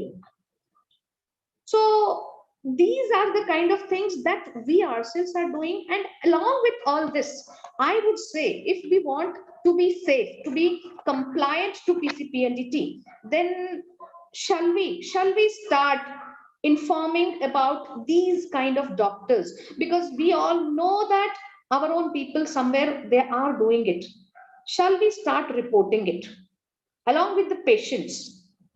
The patients are to be reported, and there is in the law all these mentioned. But shall we say out of the court settlement, agar isko khatam karna hai is mudde ko, and for once for all, if we want to come out of this grip of the PCPNDT, so along with all the other resorts that was mentioned, Shall we also put across the names of our own doctors so that the appropriate authorities can be going in a more focused direction rather than spreading the net all across the society? Not thinking, ye nahi sochna hai ki, okay, this is only the job of the appropriate authority or the government, because every time I've been asking either the FOMC people or the IMA, wherever from the government side, if we say, shall we know the names? Can we? Really, that is the job of the government. Let them find it. Why should we spoil our friendship for the sake of the law? Now, having a good sex ratio is healthy for everybody and necessary for the whole country and for the whole generation. That is why we want this law to be implemented in a very, very healthy atmosphere. And then the next thing would be, probably we should be waiting for the day when artificial intelligence will take over. Artificial, as the Rai sir just mentioned, we have 6,500 scanning centers near about in our state. And probably where we can move on is, somebody is trying to detect the sex, and in the genital areas, the probe is moving about on and off. So there will be a beep in the appropriate authorities. There will be a kind of a indicator of all the institutions, and that will be beeped. So artificial intelligence probably will provide a down the futuristic. I am talking of the futuristic possibilities down the line when we can bring in change in the rule, where doing it and you are getting caught red-handed. Now, catching red-handed has been quite an ordeal, I must say. In a country where huge murders go, shall I say, no, we do not come to a logical conclusion after so many years also, they go scot-free. So getting catching is a huge ordeal. So that's why artificial intelligence can also help us down the line. And then second, another thing was what we were talking about is each every word. The law, any law, not only this law, any law for that matter, can be taken in the spirit of the words, not exactly लकीर के फकीर नहीं है यहाँ पे होना है. Generally, it is why the officials on to the word particular per se is because they are not able to catch them red-handed, or maybe also there is a certain amount.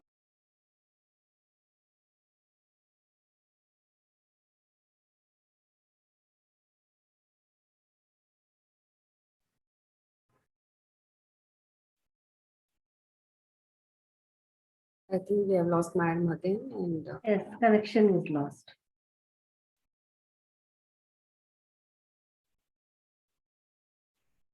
If the scenario was so rosy and fit and fine, nobody was doing anything wrong and being harassed by the other end, then there was no reason why the sex ratio should have come down from 1,034 to 931. Now, please, somebody has to explain this to us. And particularly in Davangere itself, unfortunately, the ratio has come down from 1,029 to 797. Now, figures speak. And we have no other way of measuring things so far, and we have to stick to the figures itself. So shall we increase the ratio and then not bother about the law at all? That day, nobody will be on our neck to implement there are so many other things now which have gone in the background, because it's not a worry anymore. That is why I would suggest, and I would say, let us be compliant. And mostly, ye aksar dekha gaya, it's been observed mostly that you go to the institution or the facility which is doing USG, and mostly the ones who are actually doing detection are pretty well placed in record maintenance or compliance to PCPNDT, interestingly enough. Like बहुत बड़ा जो corrupt officer या corrupt बंदा होता है, वो भगवान में पूजा वगैरह देखी, he does it very, very faithfully and very, very in a very ostentatious way. That similarly, here also, generally the ones who do this, who are playing pranks, are the ones who actually maintain it beautifully. So very, very rarely we actually can get catch a person going through their documentation. It has to be a ground level observation, networking, sting operation, decoy. Only this help us to find out who's the black sheep among the herd. That's why the compliance is not a very difficult thing. And the you versus me, that is the appropriate authority versus the doctors, yeah, the government versus the private, all these things probably is a never ending thing. As long as the sex ratio is down, there will be pressure always on the government side also. It has to continue, and these things will go on forever and ever till we bring the sex ratio. And of course, women empowerment. I can see that among the districts that have really improved the sex ratio in the past few years of NFHS survey, a good lot of matriarchal society districts have done a good job. And interestingly enough, places like Ballari and Kalburgi, which are North Karnataka districts, so-called where the patriarchal society is very much in force, such places also have increased the sex ratio. And very sad to see that some of the places which were not to be in this list of downgrading of the sex ratio have brought it down. Now somebody has to answer. Somebody has to answer these. Why has it been brought down? Why the sex ratio is going down? And as long as the figures are going down, the PCPNDT will be wreaking the havoc. We have to be ready for it. So friends, we have to stick by the rules and regulations. Howsoever bad it might be, we have brought it upon ourselves. We have brought it upon the medical fraternity. ठीक है, लोग हमको आके पूछ रहे थे, पर हमने बताया क्यों? We started the business. We were rather hand in glove in this bad odor. The bad odor that is coming, we also have a hand in that. If one hand was on the public side, the other hand is very much on our side also, on the technical people. So that is why I would say, at least हम अपना हाथ तो हटा लेते हैं. हम at least let us pull our hands out of this, and the compliance will in itself be, because most of the times officers, sincere, we are genuine officers, run behind those people from somewhere. They have got a information or intimation ki the sex determination is taking place in this particular place. So that is why let us stop doing it, and the compliance will start following on itself.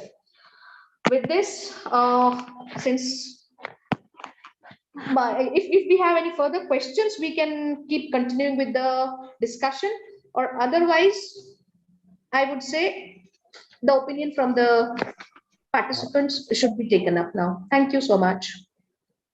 Can I Yes, tell one or two things? Yes. Yes, sir, please. First of all, Sir, I must say personally, sir, one thing, 1 minute. Personally, sir, बहुत लंबा अरसा हुआ था. मला वाटतंय तुम्हाला ऐकून like me. It's wonderful that you have put it on from both the sides, both the perspectives. I have always put it from my perspective, from the official perspective. Wonderful, yes, sir. the first thing I would like to say is Karnataka is always lucky. Previously also there were Dr. Rajni. Now you are is to have very sensible and very intelligent and very extrovert and very good appropriate authorities. Madam, if you can get transfer in my area in Maharashtra, I will be very happy person. So with that, I would like to tell one or two things, madam. First thing is, we are always seeing the birth ratio. What we are talking about is birth ratio, but it is 0 to 6 years actually to be considered. And those who are not giving treatment to the female, that also adds to not having female at the time of marriage. That also we have to consider. They are not giving treatment. अगर twins है, बच्ची जन्मी है तो वो NICU में admit नहीं करेंगे. लड़का है तो NICU में admit करेंगे. That also should be curbed. That we are not looking at. First thing. Second thing, nature always balances. Second, आप कहीं पे भी पढ़ो, तुर्की में earthquake आया, इंडिया में accident हुआ, 10 पुरुष और 2 महिला की मौत, 8 पुरुष और 4 महिला की मौत. मतलब it is always male who are dying more at the time of marriage. So it is not that much concern. They are not getting male is a different issue, but this is the problem. Males are not getting female is for some other reason. But that is not the concern. These are the issues. Second thing. Third thing, we are talking about the sting operations. Now I suggested The government, I have given the name, 65 patients name to government, nothing done to the public. Sting operation are also directed to fix the doctors. You, I will tell you, Names from Karnataka, please give me, sir. pardon? In that 65, any names from the Karnataka, please give me. No. It was from Gujarat. It was from Gujarat. Now I suggested in Maharashtra, in Punjab, do sting operation. I will sit in one office with a sonography machine which is defunct, permission taken from the government office, and I will put a board that I am doing sex determination. Those who are coming to check for sex determination catch all these patients. Why we don't do that reverse sting? All our stings are directed to doctors only. And sometimes what happens in sting operation, you are putting a moral pressure on a doctor. Suppose you say sex determination karoge, the decoy was sent. Doctor will say no for 10,000. He will say no for 1 lakh.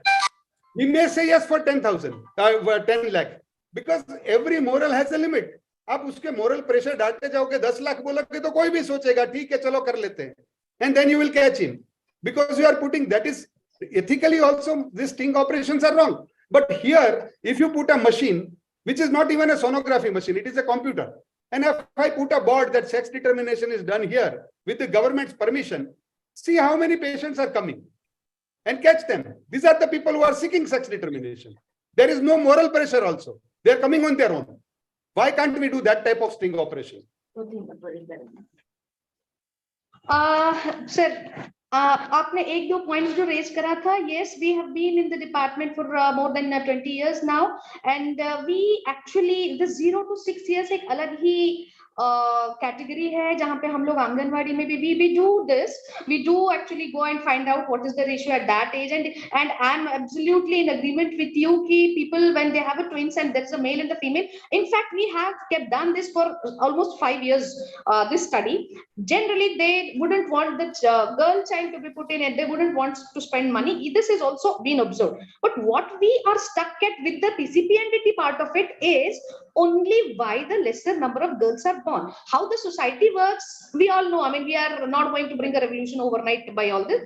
Empowerment, education, there are so many other factors which are going to work in this category. So only what we doctors can think about or push into more strength and power is the birth part of it. When doctors have stopped doing sex determination, the homeopathy, Ayurveda, they have started. See, when there is demand, there is a supply. Some other person is supplying. There are so many such centers which are giving services. Our focus is only directed to this. After 25 years, the ratio is not changed. That means there is something in the wrong in the law. That is what I also believe. As an advocate also, I believe that there is something in the law because it has not changed the situation after 25 years of implementation. Agreed. Agreed. There is not something in the law. It is something in the spirit of Indianness that is wrong, where we still seek. And आपने बोला 10 लाख के लिए कोई मान जाएगा. Sir, यही तो होता है ethics. यही तो होता है डॉक्टर के. एक फिर मेरे डॉक्टर बनने में और वो अगले का पब्लिक बनने में क्या फर्क रह गया? कहां तक कोई एथिक्स पकड़ के नहीं, यू एवरी इवन आप मैडम 10 करोड़ बोलेगे तो मिनिस्टर भी अलाउ करेगा. See, there is no limit to it. That is what I'm telling you. Everybody has a fixed limit for their ethics. उसके beyond वो लेने ही वाला है. That we can't change. Like once in Delhi, we were there in the workshop, and unfortunately, the sting operation was at that time only conducted, and the IAS officer sitting there. अच्छा, कितने को बिका doctor? 10,000. अच्छा, तो अभी doctor की कीमत 10,000 आ गई है और लड़की की फीटस की कीमत 10,000 पे बिकने वाली है. So see, this is what is happening, and our own black sheep are there. We are we cannot say our fraternity is दूध का खुला and this rule is wrong. So let us.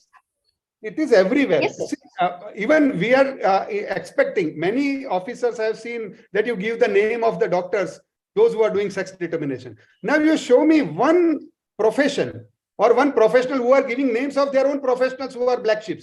Any medical officer or any government officer is giving name of the other medical officer or government officer who is taking bribe. You show me one example of such. So how can we expect from a doctor to give name of another doctor? Dewar picture. Yes. Picture. We have to think. Exactly. We are expecting something which is beyond humanly nature. Then everybody has become God. That is the truth. True. So we, because being more qualified, educated, highly respected, we have that tala chavi in our hand. जो ये पूरे sex ratio का game चल रहा है, and unfortunately after the scanning has come in, the ratio has started coming down. So we do have a moral and ethical responsibility, and until and unless we कितना भी चाहे वो 10 करोड़ का भी हो, minister is a minister, but doctor cannot be compared to a minister.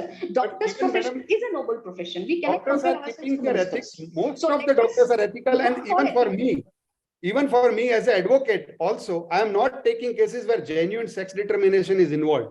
कोई भी doctor red handed पकड़ा गया है, उसका जेन्युइन सेक्स डिटर्मिनेशन मुझे कहीं से पता चला है कि he is doing sex determination and is caught for Form F, I am not taking his case. So I am also against it. जो भी करता है उसको फांसी दे दो, उनकी वजह से सब लोग परेशान है. I know that. Exactly. ये जो तिक्के दुक्के हैं, इन्हीं की वजह से पूरा कौम परेशान है. Madam, they are not.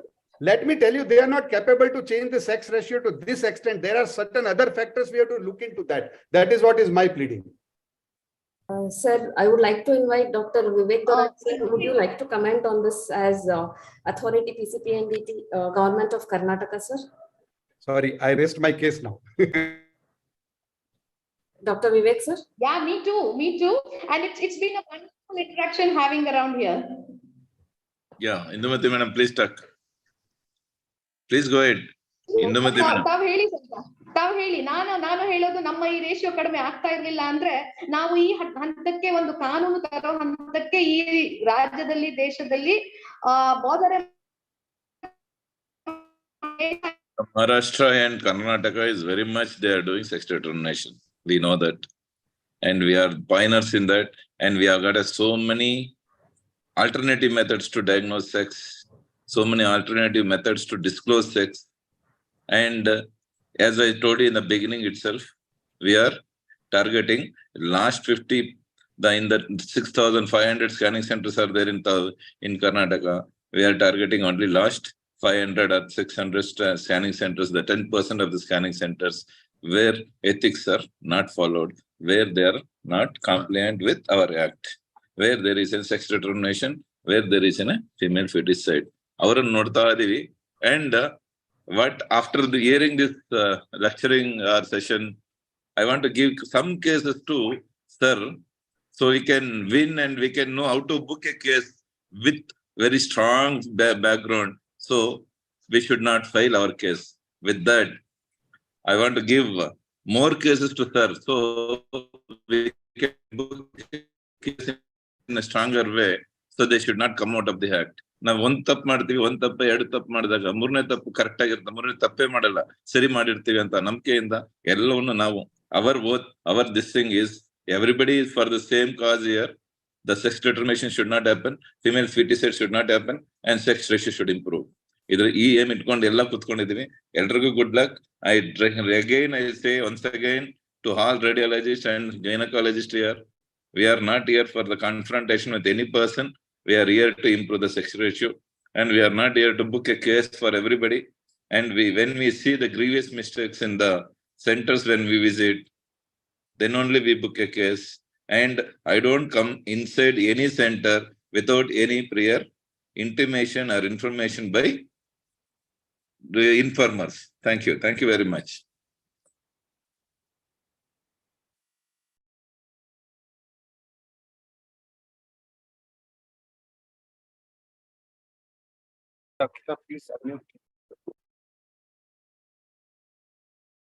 Attila, you have to unmute.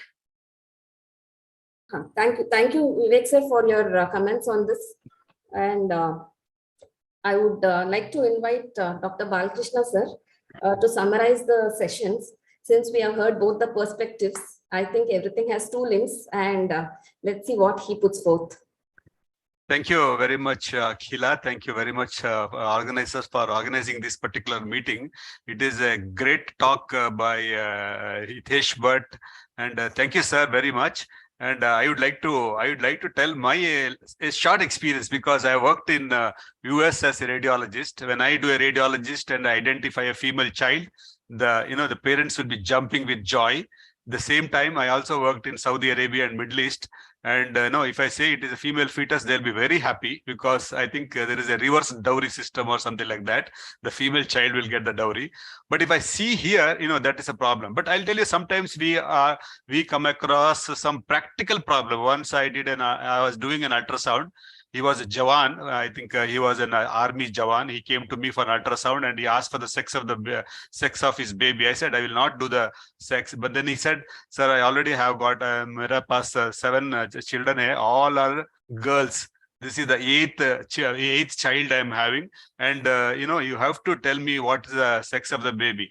I told it is not possible. I don't want to have the blood of your baby in my hand by telling the sex of the baby. But he was telling, sir, आप बता सकते हो, बताएंगे, लेकिन if you don't tell, even after the delivery, I will kill that baby. And he was telling, I just asked him, how you kill the baby? He said, I will do something. I will bury the baby. I'll do something. So this is the situation. This is a practical situation which we face. Okay. So what I'm telling is why this sex ratio and why this change we face in India, which we don't face in any other country in that world for that matter. Okay, similarly, Hitesh also told us the natural balance of sex ratio. Like Madam also told, like if you have more girls, who will marry those girls? That is another problem. So if you have got less girls, then you have more demand for the girls in this community. So when we talk about women empowerment, I would like to say we would love to have less girls in this community, because they will have more demand and women empowerment will be done. So the basic issue is women empowerment. And initially, as all the radiologists felt, we are talking that it is a draconian PCPNDT rule. Today, after listening to Hitesh Bhatt, I would say it is a powerful tool in the hands of the radiologists to support ourselves. We can support ourselves because of this rule, so that Tom, Dick, and Harry cannot do ultrasound today. Only the radiologists and only those who have the license can practice radiology. So now, from today, all the radiologists feel that this is not a draconian rule. We have to follow some basic principles, basic protocols. Then we can use this rule for our own support, rather than thinking that this rule will harm us. And I also would thank our Vivek Dorai, because so far we did not, as the president of Radiology Association, I do not have many complaints from our radiology colleagues. There is no undue, that is sting operation, sealing of the machines. I have not heard of any such case in Karnataka. I really thank Madam Patil and also Vivek Dorai for supporting our radiologists. So the one thing is, the most important thing we learned today, best practices and doing our practice with good faith. Like you don't want to do the sex determination, but we want to see that our fetus will survive. It is not gender bias. The male fetus as well as female fetus, both are equally important. Why there is a discrimination about female fetus? That is a point Hitesh has delivered very well, rather than talking about the rules. The point he said, like, that you have to put a board that will identify the sex here and identify the people who are coming for sex determination and take action against them. That is the one beautiful point which we would like to take it. And the second point, what I would like to say, those radiologists who want to do a faithful practice or a best practice, if anybody comes for the sex determination, give the wrong sex.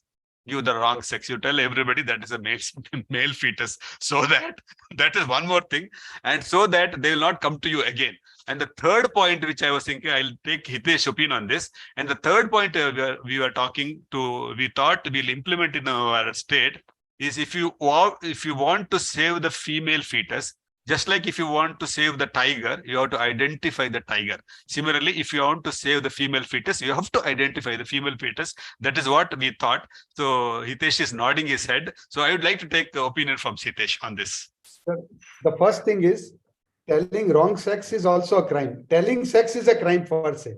So you cannot tell the sex. That point is nullified. Second thing, if you start telling the sex, suppose it is female, and now you want to terminate the pregnancy, you will have a lot of difficulty in MTP Act also. MTP Act is a protective act for the doctor.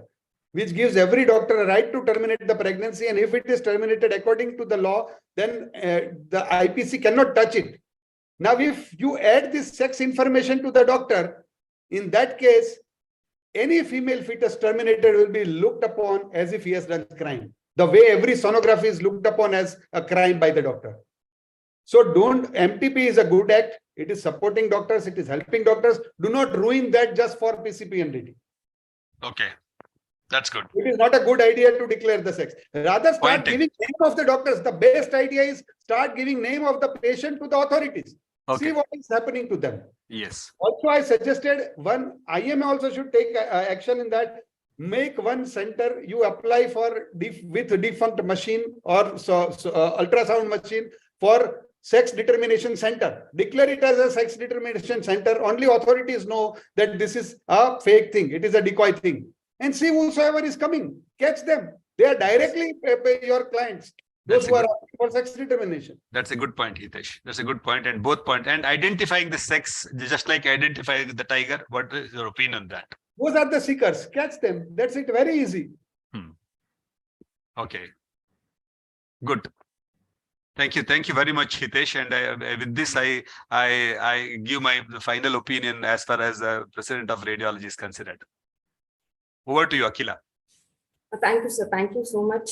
And I think we had a wonderful session and a discussion. We had about 100 participants and the Zoom was full. So we had to open it on YouTube, and there are already 100+ views on YouTube as well. So we know it's the burning topic of the day. And it's very nice that we had wonderful speakers. We had both the perspectives, and it's also happy to know that it's both safe and when used at the right place and right good faith. As soon as you hear the word good faith, so that covers both the perspectives, I think. And not only PCPNDT Act, but educating the public is also should be a part of our for bringing up the sex ratio, Yes. I think. Yes. Which is very deep rooted, in fact, in our culture. So with this, I think we are going to end the session. But just before that, sorry, Sir Hitesh sir, we have just two simple, silly questions. If you could answer that. One is, if the USG plates, if we have a hard copy, is that enough, or should we have a backup in the ultrasound machine? It's by Dr. Venkatachalapati sir. No, hard copy is must. Even if you have backup, hard copy is must. So if we have a hard copy, backup is not required in the USG machine. Backup is not there in the law, but they have said if you have a soft copy, hard copy should be there as per Rule 9/7 of the PCPNDT Act. Okay, sir. Thank you. And since most of the hospitals we are using either pink or blue bed sheets or dress or curtains, usually pink and blue. So is that is also a wrong thing. Like Madam also said, Shiva Parvati. I had a case of Krishna and Yashoda. Now, what I argued in the court, I said, sir, it is not if I want to show sex, I will show it with my finger. If one finger is male and two finger is female, should I cut my fingers also?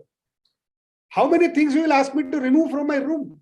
Yes. So you cannot, see, if somebody is doing murder with the knife, you cannot put ban on knife everywhere. Right. So it is something which is not logical. We won that case where Krishna's Murti was there.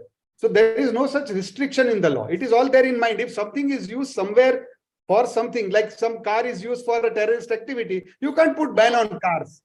Right. Yes, sir. Yeah, thank you. Thank you so much, sir.